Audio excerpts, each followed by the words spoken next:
हम रंजीता अहाँ सब गोटे के गोर लगै छी। एगो हम छठि के गीत सुना रहल छी, अहाँ सबके नीक लागत तो अगर हमारे चैनल पर नया है तो सब्सक्राइब कर लें, कमेंट करके जरूर बताएं। पहिले पहिले करबै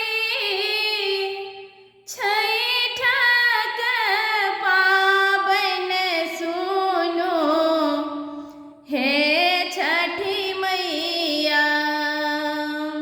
पहिले पहिले करबै छठिक पाबनि सुनो हे छठी मैया। दियो हमरो आसरा पूरा सुनो हे छठी मैया। दियो हमरो आसरा पूरा सुनो हे छठी मैया। अपने गहूम धोयब अपने सुखायब सुनो हे छठी मैया। अपने गहूम धोयब अपने सुखायब सुनो हे छठी मैया। नहाय खाए खरना हम करबै सुनो हे छठी मैया। नहाय खाए करबै खरना हम सुनो हे छठी मैया।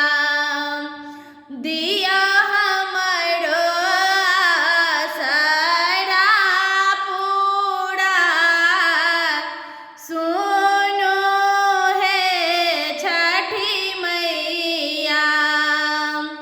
ठकुआ बनेबै हम भुसबा बनेबै सुनो हे छठी मैया।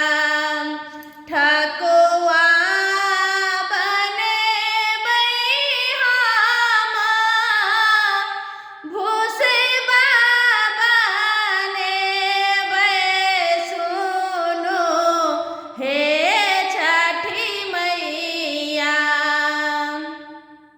अर्घ्य हम जेबै घाट सुनो हे छठी मैया। अर्घ्य हम जेबै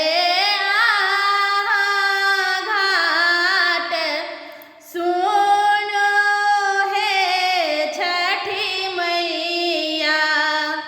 दियो हमरो आसरा पूरा सुनो हे छठी मैया।